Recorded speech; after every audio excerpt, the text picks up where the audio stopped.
I would like to thank the Review of Social Economy for publishing the article. So my name is Asimina Christoforou. I'm assistant professor at the Department of Economic and Regional Development of Pantheon University in Athens, Greece. And I would like to say a few words about my paper, which is entitled, "Give Me Your Watch and I Will Tell You the Time: Crisis and Austerity in the European Union from a Bourdieusian Perspective." The article investigates crisis and austerity in the context of the European Union by appealing to the work of the French sociologist Pierre Bourdieu. Evidence suggests that after the recent financial crises, austerity intensified the deterioration of the socioeconomic conditions in Europe by reducing wages and social protection and increasing taxation and debt.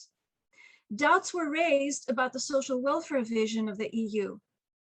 Thus, to describe austerity, Bourdieu used the expression, "Lend me your watch and I will tell you the time."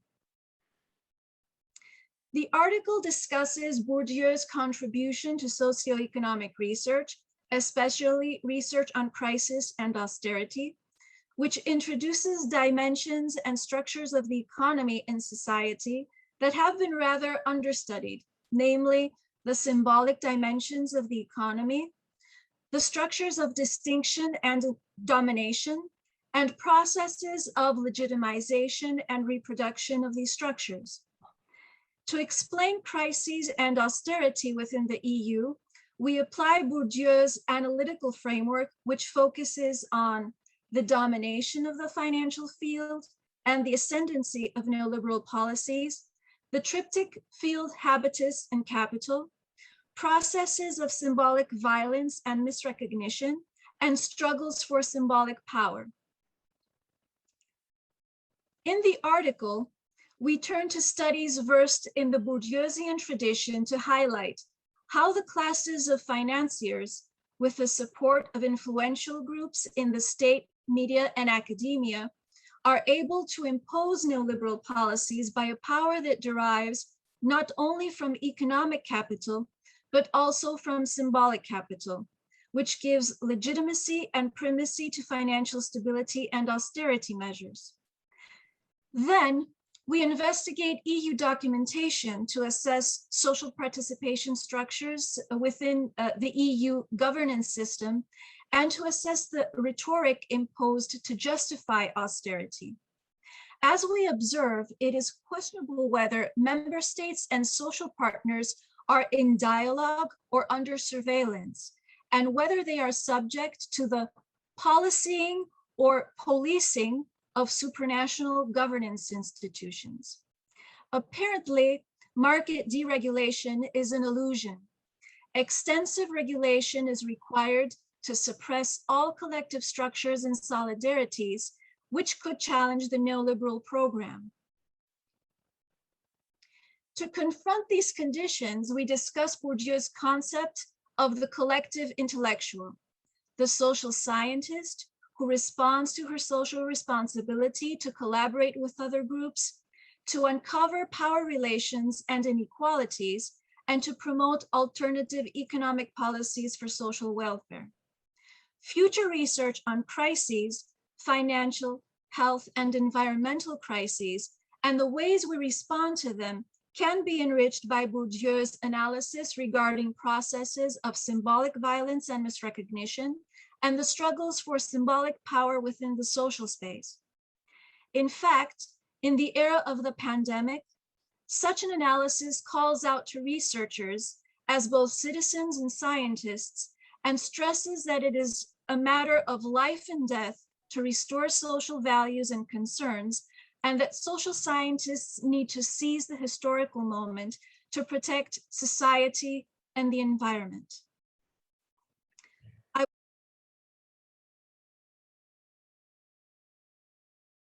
I think the way that Bourdieu's analysis contributes to research on crises and austerity, generally the ways we respond to crises, is that he emphasizes the symbolic dimensions of the economy. He emphasizes structures of distinction and domination in ways that other analyses and other schools of thought may give less emphasis to, may give less attention to.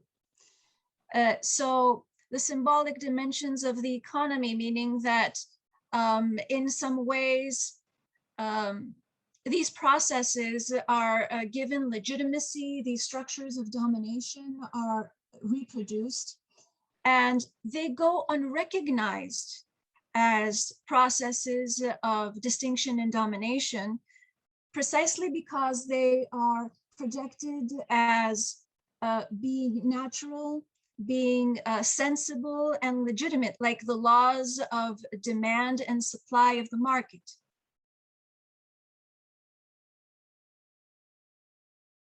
Another contribution of Bourdieu's analysis is the way he addresses the role of social scientists in these situations of crises, in the sense that the role of the social scientist is not only to obtain tenure, to extend his or her CV or their financial and social status. It mainly involves a role within society to uncover, if you will, these structures of domination and distinction, to communicate with social groups, even to collaborate with these social groups in order to understand what is going on in society, the inequalities and injustices, and in order to organize collectively to confront these problems in society. Rather, he stresses that nowadays scientists tend to sit in their office, in their ivory towers, and address these issues from a distance. And so they end up making statements and developing approaches that are rather unrealistic, like the concept of homo economicus in the case of mainstream economics.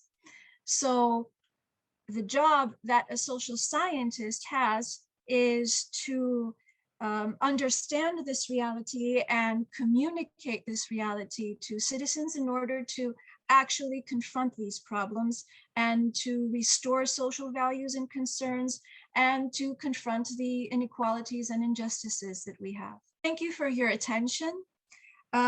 In closing, I would like to again thank the Review of Social Economy for publishing the article.